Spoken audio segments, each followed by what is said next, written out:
നമസ്കാരം. നമ്മുടെ പ്രാണായാമയാത്രയിലെ അവസാനവും ഉന്നതവുമായ ഘട്ടമാണ് കേവലകുംഭകം. ഇത് സ്വയമേവ ഉണ്ടാകുന്ന ശ്വാസനിലനിർത്തലാണ്. അവിടെ പ്രയത്നമില്ല, ബോധപൂർവമായ നിയന്ത്രണമില്ല. ശ്വാസം സ്വതന്ത്രമായി നിൽക്കുന്നു, ഒന്നും ചെയ്യാതെ, ശ്രമം പോലുമില്ലാതെ. ഇതാണ് കേവലകുംഭകം.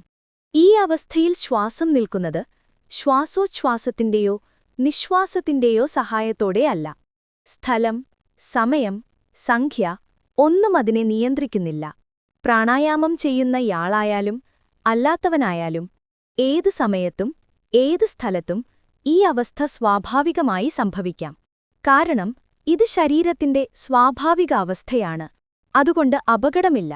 കേവലകുംഭകം സംഭവിക്കുമ്പോൾ പുരികങ്ങളുടെ മധ്യത്തിൽ ഒരു പ്രകാശബിന്ദു ഉദിക്കുന്നു.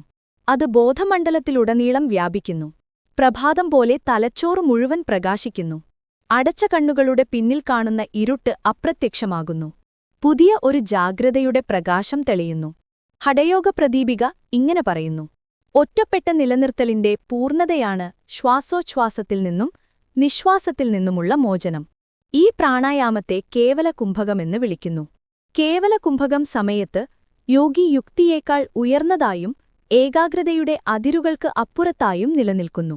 സ്വാമി ശിവാനന്ദൻ ഇങ്ങനെ പറയുന്നു: കേവലകുംഭകത്തിലൂടെ യോഗി സാധാരണ ബോധത്തിന് അപ്പുറമുള്ള വസ്തുതകളെ കാണുന്നു. ശരിയായ പരിശീലനത്തിലൂടെ ശരീരത്തിന്റെ സൂക്ഷ്മശക്തികളെ കൈകാര്യം ചെയ്ത് മനസ്സിനെ ഉയർന്ന തലങ്ങളിലേക്ക് ഉയർത്തിയാൽ അവൻ ബോധാതീതമായ ഗ്രഹണാവസ്ഥയിലേക്ക് പ്രവേശിക്കുന്നു.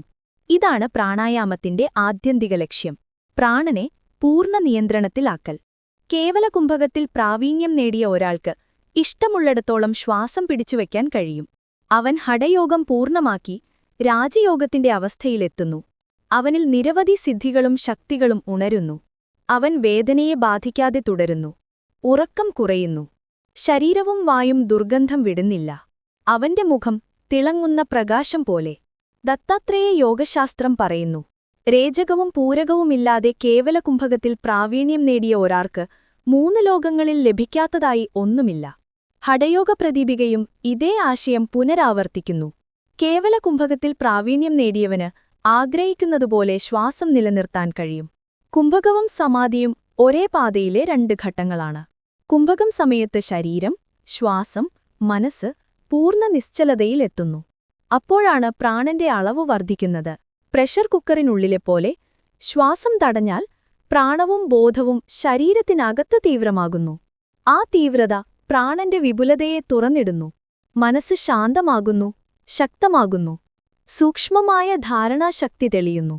പ്രകാശം ലേസർ രശ്മിയായി കേന്ദ്രീകൃതമാകുന്നതുപോലെ മനസ്സ് പൂർണ്ണ ഏകാഗ്രതയിലേക്ക് പ്രവേശിക്കുന്നു. ഇതാണ് സമാധിയിലേക്കുള്ള പാത. ശാരീരികമായി നോക്കുമ്പോൾ കുംഭകത്തിനിടെ തലച്ചോറിൽ കാർബൺ ഡയോക്സൈഡിന്റെ അളവ് വർദ്ധിക്കുന്നു. തലച്ചോറിലെ ന്യൂറോണുകൾ നാഡീപ്രേരണകൾ അയക്കാൻ തുടങ്ങുന്നു. തടസ്സങ്ങൾ പൊട്ടിത്തെറിക്കുന്നു.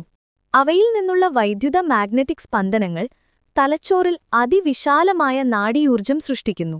ഇത് പുതിയ ന്യൂറോണുകൾക്കിടയിൽ പാതകൾ തീർക്കുന്നു. നിദ്രാകേന്ദ്രങ്ങളെ ഉണർത്തുന്നു. തലച്ചോറ് പ്രകാശം പോലെ തെളിയുന്നു. കോർപ്പസ് കാലോസം, തലച്ചോറിന്റെ ഇടത് വലത് ഭാഗങ്ങളെ ബന്ധിപ്പിക്കുന്ന ഭാഗം, ഇത് സജീവമാകുമ്പോൾ മുഴുവൻ തലച്ചോറും ഒന്നായി പ്രവർത്തിക്കാൻ തുടങ്ങുന്നു. മഹർഷി പതഞ്ജലി യോഗസൂത്രങ്ങളിൽ പറയുന്നു: അതുവഴി പ്രകാശത്തിന്റെ ആവരണം അപ്രത്യക്ഷമാകുന്നു. അതാണ് ബോധത്തിന്റെ വെളിച്ചം തെളിയുന്ന നിമിഷം. തലച്ചോറിന്റെ നിദ്രാസാധ്യതകൾ പൊട്ടിത്തെറിക്കുമ്പോൾ സാധകൻ തന്റെ അസ്തിത്വത്തിന്റെ ആഴങ്ങളിലേക്ക് യാത്ര ചെയ്യുന്നു. പ്രാണനെ സൂക്ഷ്മശക്തിയായി അനുഭവിക്കുന്നു. ആത്മാവിന്റെ ആന്തരമണ്ഡലങ്ങളിൽ തെളിയുന്ന പ്രകാശം, ഇതുതന്നെയാണ് കേവലകുംഭകത്തിന്റെ അനുഭവം. അപ്പോൾ പുറത്തുനിന്ന് നോക്കുമ്പോൾ യോഗി പാറ പോലെ നിശ്ചലനായി തോന്നും.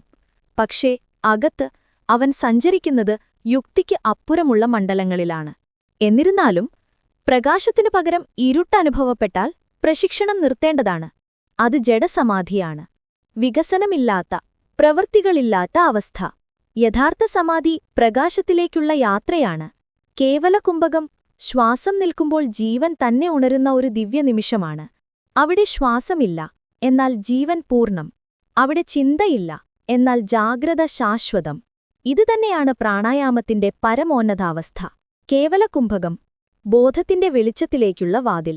പുണ്യാത്മാക്കളെ, നല്ല ഒരു ഗുരുവിൽ നിന്നും പ്രാണായാമത്തിന്റെ പാഠങ്ങൾ പഠിക്കൂ.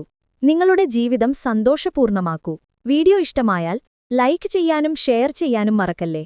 കൂടുതൽ ആത്മീയ വീഡിയോകൾക്കായി സബ്സ്ക്രൈബ് ചെയ്യൂ.